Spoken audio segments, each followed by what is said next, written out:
Welcome to Galactic Grandmother Heart to Heart. My name is April. My special guest today is Jen Sullivan. Jen is the author of Child of the Universe. Child of the Universe is a story about her past life on Lemuria and Atlantis.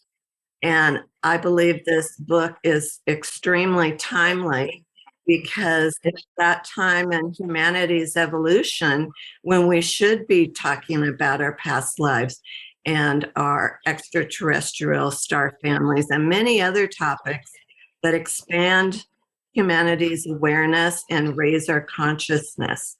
Jen is a woman of substance. Jen is very well educated. She has a bachelor's and 2 master's degrees. She has worked as a journalist in America, Europe, and the Middle East. She's worked as a school teacher in Florida, teaching middle school. And currently, Jen lives on Hawaii, building an off-grid homestead with her family. So welcome, Jen. It's such an honor to have you. Thank you so much, April. This is wonderful to be here with you and getting to talk to you today about this. I'm going to show your beautiful book. Let me see if I can see it here. I'm using a virtual background. Oh my God. Here it is. There it is. Available on Amazon. I've read it cover to cover. I love it. I'll hold up mine too. I have not a long story like Jen's, wherever it is. There it is. But I have my own short story about my previous life in Atlantis. And I thought it was interesting where maybe I'm jumping ahead, where the end of Atlantis was with this cataclysmic explosion that was caused by the red crystals. And in my past life, that correlated with your story. Very much so. When reading through your book, it was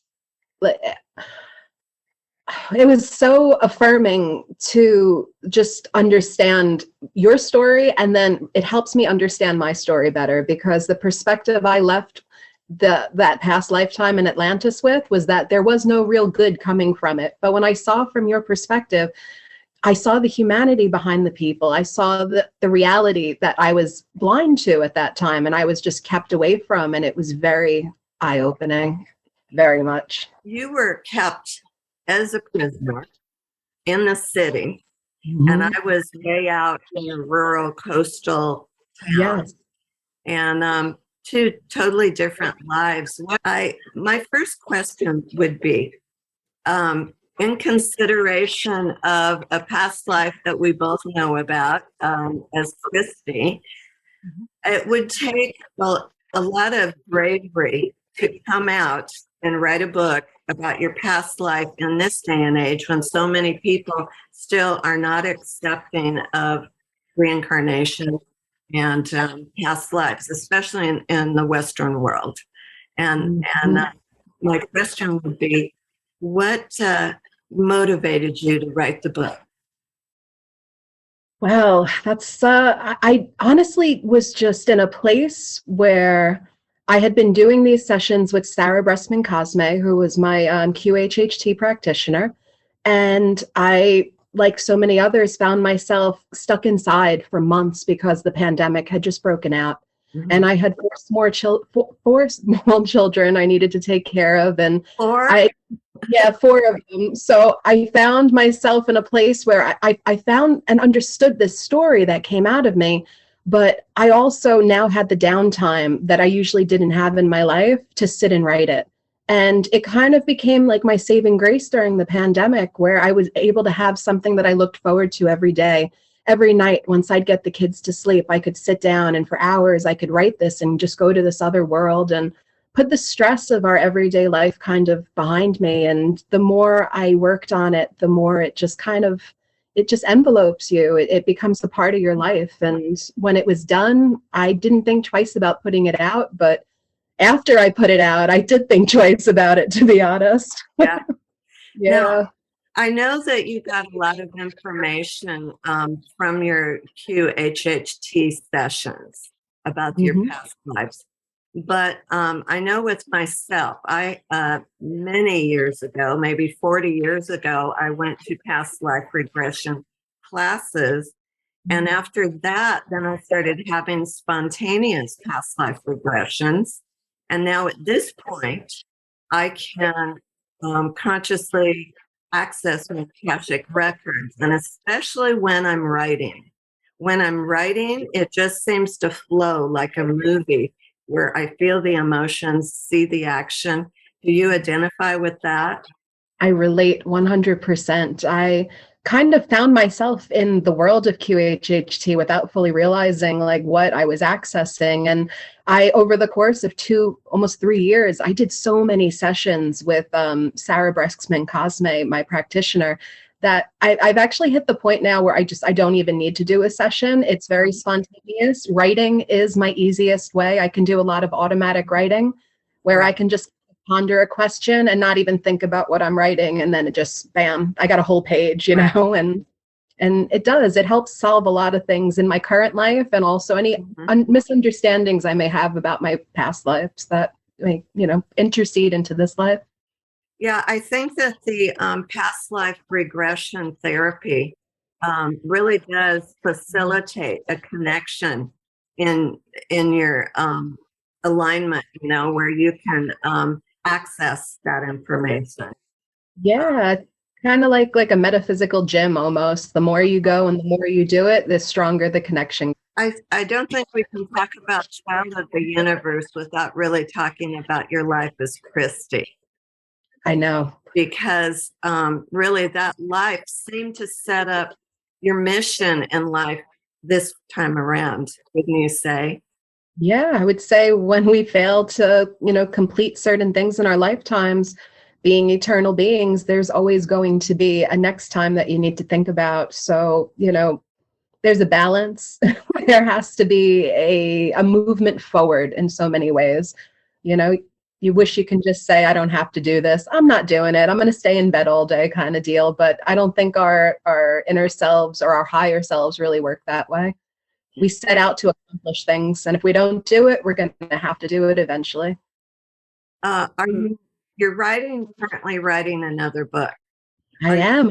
are you I'm actually almost done with are it. you diving into the book about Christy? The Or book is it is all Christie's story. I actually have framed the next book. I call it The Gift of the Stars, and I've framed it the same way that I told Kala's story and her story of Atlantis and Amun. What I've done with Christy is I've given her a fair chance to explain her side of the story, explain what happened to her in her lifetime that led to this downfall at an early age that caused her. She jumped off a bridge, and uh-huh, it was basically it wasn't a rash decision. It was kind of a decision of last resort, right. and I want to explain that. And not ironically, but I'm finding it's the same thing that happened when I wrote the first book for me. There's a lot of I think a lot of those lifetimes leak into this lifetime. And when you finally get that story out of you, the way you come to peace with it, you come to terms with it. And I feel like I'm on the verge of just coming to terms and peace with this last lifetime of Christy. Christy had a very difficult life growing up in New York City in the 1950s and 60s. And then, like in the late 70s, she, died and was kind of forgotten about, erased in many ways. But, we're never Not fully erased anymore. anymore. She's back, but Now, I'll be happy to put her story to rest when I'm done. oh, I definitely want to know when it's published. I want to get you back so we can talk about that story. Oh, 100%. Once it's out and done, and I've got a box of books over here, I'm sending you out one, and Oh, we'll yeah. take the next step with it. Now, when you were taking a look at these previous lives, did you come across anyone, any soul in previous lives that you think you can relate to in this current life? And is there any like family member or friend that you seem to identify as being in a previous life with you? Oh, definitely, definitely. My daughter Rio in this lifetime is definitely a part of that. My husband as well. I know my practitioner, Sarah Breskman Cosme, we understood through our sessions that she was heavily involved in several, we've had so many interchangeable past lives as a result. And, you know, it's interesting. I see it all over the place. And when I write, I see it clearer. They tend to just kind of call me or come out of the woodwork and suddenly they're there and I'm writing about it. And, you know, it signs, it all kind of, Yeah. it all pulls together. Yeah. Yeah, for myself, I've known significant people in my life, and I found out about, what we're working out through reviewing past lives and why things had to happen the way they did, and my responsibility to perhaps do things differently. Yeah. So I think that's one reason why your book is timely is that people can really benefit from examining their past life. What were your personal observations about the differences between your life in Lemuria and then Atlantis? I mean, you were a prisoner, so that's a big difference, but were you able to observe anything else about Atlantis? What I do recall from like the later years when, you know, I had lived in Lemuria for my earlier years, but somewhere in my mid 20s, I was abducted and I was taken to Atlantis as a political prisoner. The lifetime I had in Atlantis was mostly me within a political prison or within a prison cell and understanding their whole dark, seedy underbelly of what they do with people that they don't want other people to see or know about. So I saw kind of the worst in many ways of Atlantean society in that lifetime. But towards the end of my life, I was freed and I was allowed to live within Atlantean society because obviously there was no Lemuria left to go home to, nothing to go back to. And what I saw in that society was this society that was rebelling in its own way, but not just in a violent way, but in a personal sense of rebellion. That they were going against what they had been conditioned to do for so long. That you were seeing like people with they were, you know, one of the things that I thought was the most interesting was I saw colors in hair that I had never seen before, that people were making these statements with their bodies and changing the way that they looked to feel the way they felt inside. And it was something that they were not very much used to already in that Atlantean society. It was very much against what, you know, the constrictions that had been taught along with their legends and their history. So towards the end of Atlantis, I saw this emergence of the inner self appearing in the people that I would see around me. So Interesting. And so, what colors did they make their hair? I remember violet was a very important color, that it was a symbol for women, especially in Atlantean society, to put violet colored or purple colored streaks in their hair or to do the whole thing that way. And it was just a sign of like, I've enlightened myself. I'm beyond this nonsense that you've called a society or these rules you've created for us. And I'm going to do my own thing. Wow, I love it. Yeah, Yeah. I mean, there's so many correlations between current, society and then. Part of past life hypnosis therapy, to be honest, is not really understanding the past to understand the past, but understanding the past to better your future and your present, your now. Meditation was such an important spiritual tool in your life as college. Do you Mhm. meditate now in this lifetime?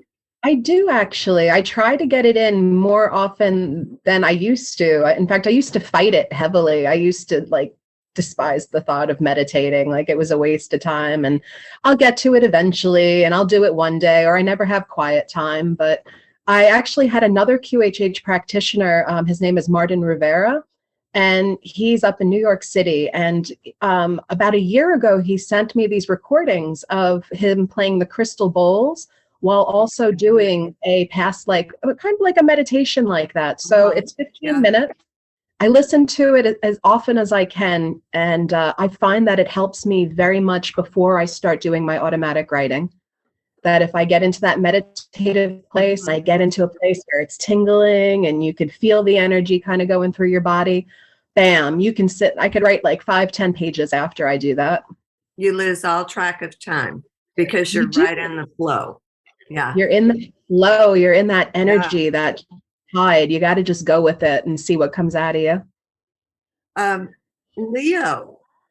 Leo was such an important character, childhood friend, Yeah. eventually perhaps your love in that life.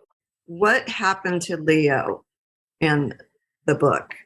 Well, Leo was sent away by my mother in Lemuria right after the visitors came, but before Lemuria was destroyed. And he was sent on this journey to go off in search of this giant monolith that they understood might be connected to these new people, to pretty much, like the president's Secret Service, like top agents, get in there, find out what's going on, and do it. So he goes on this long journey with these other individuals from an outskirt colony of Lemuria, and they take him there.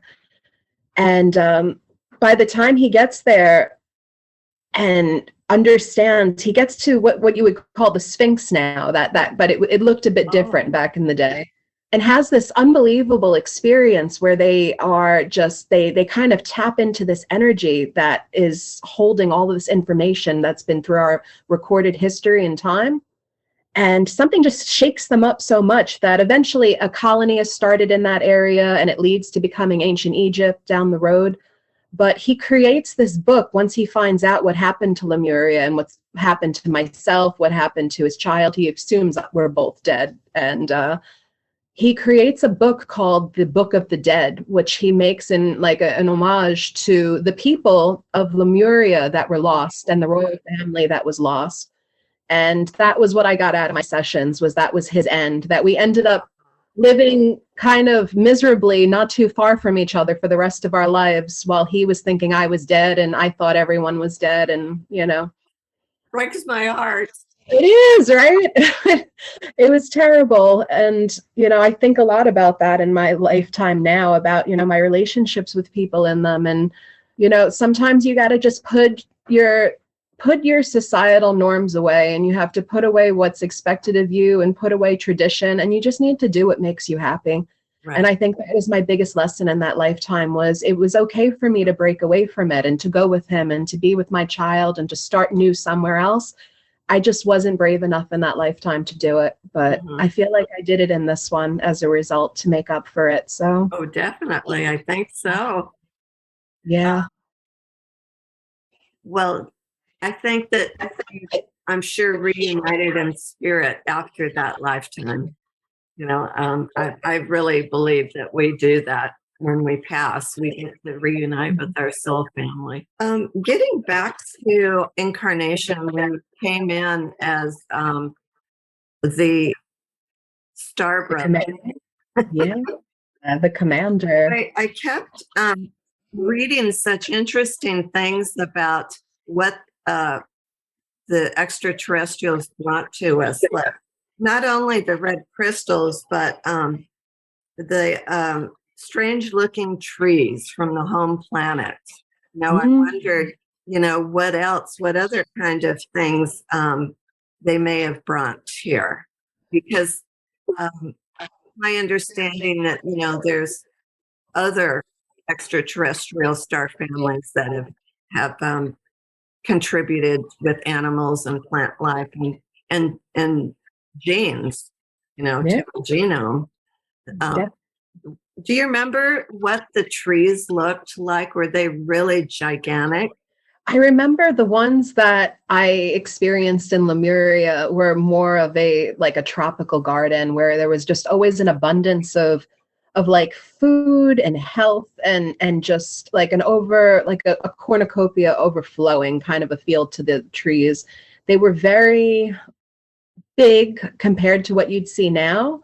But I think there were also a lot of, I think the colors were more vivid as well in the flowers that came off of them. And more of an iridescence to them too, maybe some different minerals that functioned within them. But I know the things that I saw in Atlantis were a bit limited just because of where I was and what was going on. But I know that the ones that I did see that were around where the judge, who was my rescuer at that time, they were very particular about, like, almost like a bonsai in that area of Atlantis, just because people needed to have, they didn't have the space.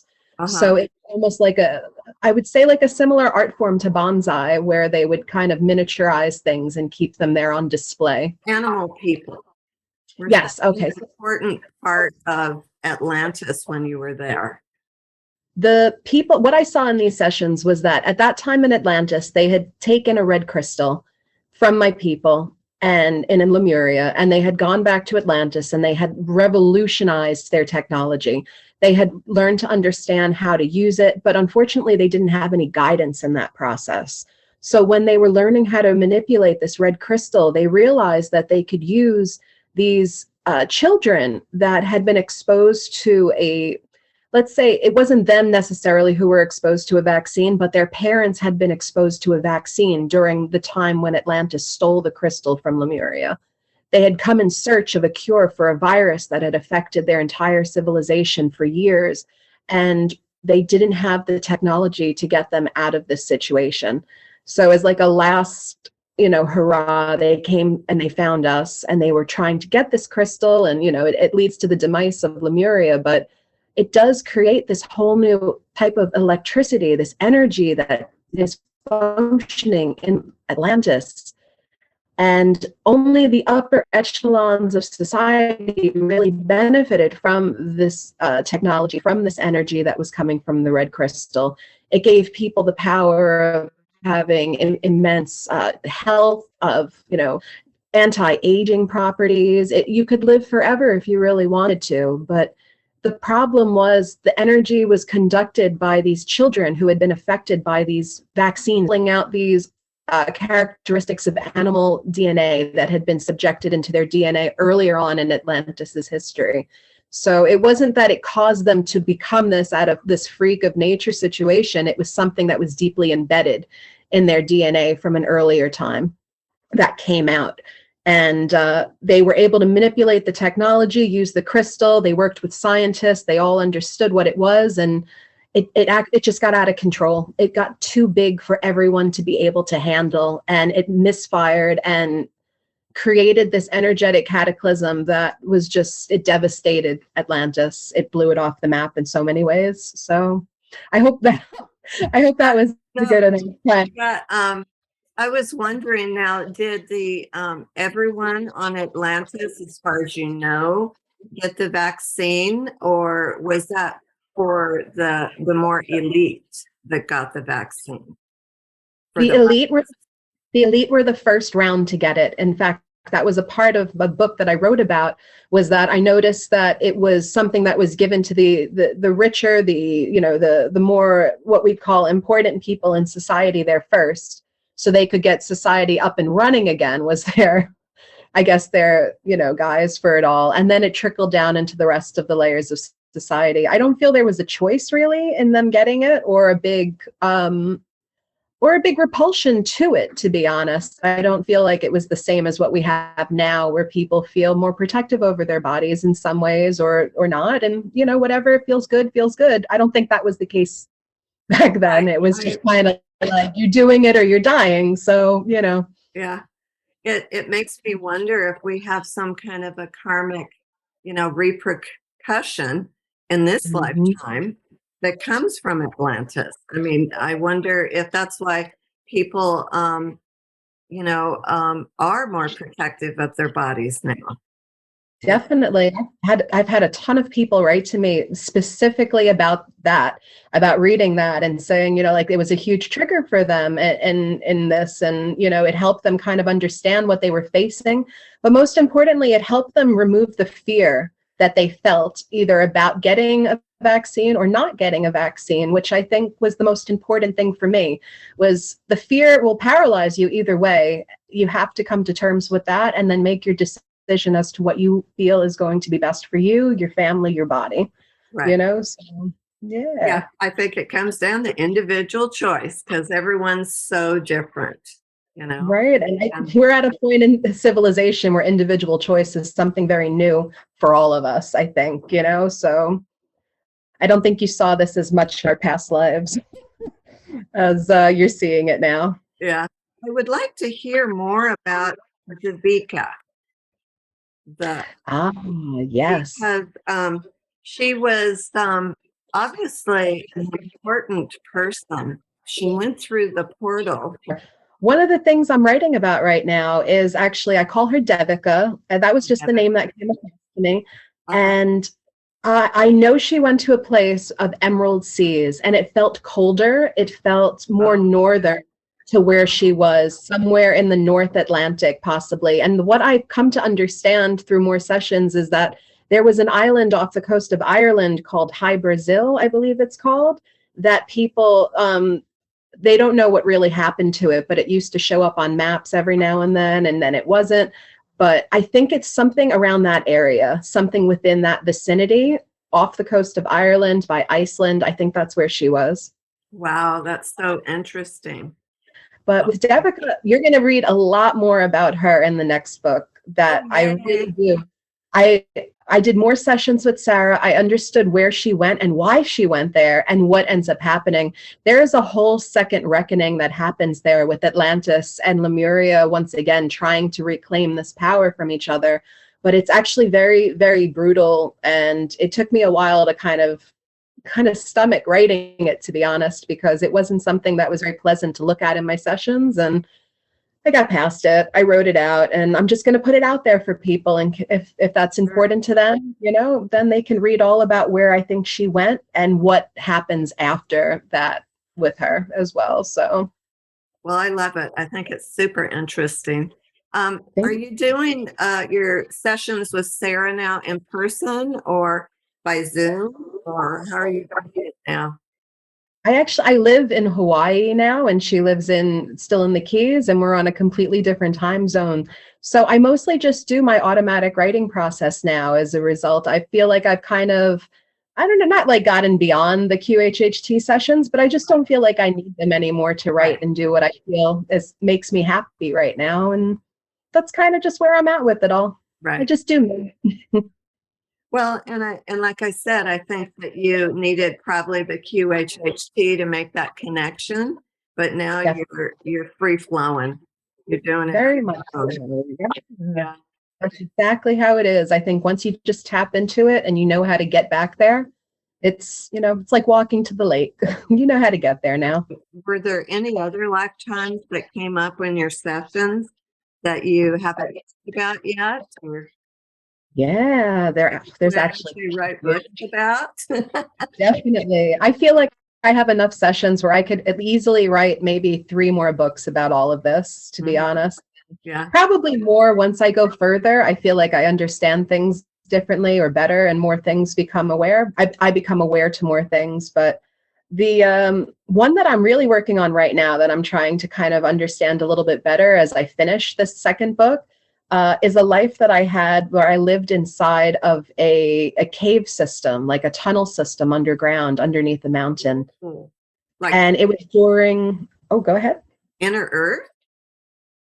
Similar to Inner Earth, I think it's more like what people would call like Mount Shasta or one of Oh, these larger kind of old dormant volcanoes that were possibly very inhabited at different times. yeah, I don't know if it was specifically that one. Names are kind of hard to deal with when, you have a different name in a different time and now we call it something. But yeah, the energetic feel is that it was in a cave system within a mountain like that had once been a volcano. right. And we Well, were in there, our civilization, because of the ice age, had come and frozen over everything. And we were, some of the last people left. We needed to stay alive. And it's all about coming out of the cave, of walking out for the first time in generations and seeing sunshine and not really knowing, what's out there, and being brave enough to go beyond what you know in your everyday life and what makes you comfortable and what makes you secure, and going beyond it and becoming, the people that we are now, coming out of these caves and finding ourselves and finding this new life. So that's what I'm working on now with that lifetime.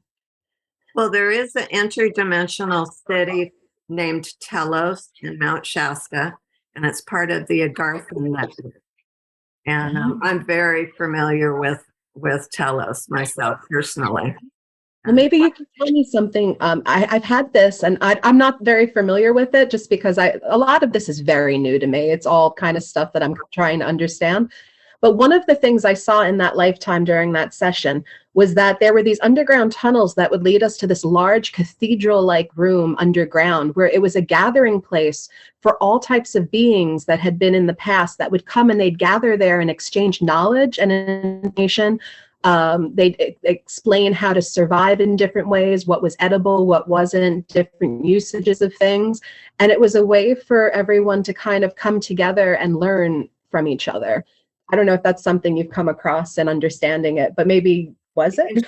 But you know what it sounds like to me is there were some Indians, and I don't know the name of the tribe, in the United States, and they were guided, I think they call them by the ant people, but they were guided to go underground during it may have been the Ice Age, but some cataclysmic times, where they lived underground with this extraterrestrial race, and at some point came up and into the sunshine and started living on the surface again. And that tribe does say that, you know, they talk all about going into the cave system, going underground, and that's what saved their people. So that's what it reminds me of. I'd have to go and look it up and do a little bit of research to make sure I get their indigenous name correct. But that's fascinating, because any kind of connection I can make to it and understand it a bit better helps so much, just in my own personal way. So wow, thank you for sharing that. I mean, yeah, because if you were guided to go underground, live in this cave system, and you were taught how to survive and all that, and you know, it correlates to me. I mean, that's the first thing I thought of when you were talking about it. Right? So, ooh, oh, interesting. Yeah. Yeah. Is there anything else you'd like to talk about with your book, or a teaser for the new book? Or Ooh, I think the new book, I really wanted to make this. I was a little nervous about making this new book, just because the main character in it does kill herself at the end. And I really didn't want to create a book that was pro-suicide in any way. I didn't want to advocate for it or have any kind of copycat instances. And I almost didn't write it just because of that. And I had a friend of mine who I explained the book idea to say to me, no, you need to write this, because we are having such a mental health crisis in this country, in this world right now, because of everything that's been going on, that people need to relate to a story like that. They need to be able to see that there is more dimensions to mental health than just someone putting on what we call a conditioned, mask to society and making everything look like it's better. And that's really been something big for me in understanding throughout writing this, is just, well, my first book was very relevant to what was going on, in 2020. I find where we are now, it's echoing that in different ways too. And it kind of is not warning me, but giving me the insight that mental health is going to be one of the most important things we need to look at moving forward. And you look at the safety where, you go into a Walmart, you go into a school, you have a halfway decent chance of being hurt by people right now. And I think there's something there to understand deeper that we need to get past and evolve past, so we can be safe around each other again. And it's understanding these things, I think, that brings us closer to that in many ways. I did have one more question. Yeah, go ahead. I made a note when you were saying ancestral prayer during the ceremonial tattoo session. It sounded very much like the Lord's Prayer. Did you correlate that? Definitely. I completely did. And for me, it made total sense, because I've studied religion throughout the course of my education, and I've studied it in a way where I'm very unbiased about it. I don't identify as any type of religion, Mm-hmm. but I'm very interested in learning more about them. And I think in every major religion, not just the Abrahamic religions, but you go out into Western religions, Mm-hmm. so much is so similar in so many ways. And to me, it all made sense. Why would we not, they talk in so many different biblical verses and Quranic verses about visitors from the sky. We make this illusion that it's heaven, but what if it's not heaven? What if this is some other celestial realm where we've all come from and we're just misinterpreting everything? And it didn't surprise me that that kind of a verse would have come out from all of it, that we would have throughout the generations, played a game of telephone and kind of changed the verses to fit what we want at that moment, how we want to control people at that moment, what we want them to believe. So Exactly. Yeah. yeah. I definitely believe that religions have been used to a large extent to manipulate the population. And, Truly. that prayer that you were reciting, my ancestral prayer that probably went back to your extraterrestrial family, would be probably verbally through the ages and then used. I think it impacted us so greatly earlier on in our development as human beings, and having these visitations, that there were only so many ways we could describe it and relate it to people, as birdmen, or, the just it all was there. It all took place in so many ways, but in so many ways, it's just been used against us for so many years to control us. And people are so desperate to have that connection, that spirituality that they call it, that oneness, that connectedness to something bigger and greater. And I think there is not a religion out there that at one point or another hasn't taken advantage of people knowing that they could control them, needing that information in their existence. So One more little question. yeah. The Star family, what color was their skin? What did you said they had very kind of pale skin and silver hair. I saw an iridescence to them, and that was like the strongest thing that came across to me, was that there was kind of an iridescence in the skin and the hair, and that the issue with the skin was the biggest problem for them coming here, was that their skin could not adapt as well to the sun that we had on this planet, and that there were certain maybe ultraviolet rays, whatever it specifically was, they couldn't absorb, and it would cause a lot of health issues for them as well. And it was one of the bigger reasons they wanted to start doing more of an interbreeding, like the next step with these hybrid children they had earlier created, was to evolve past this sun issue.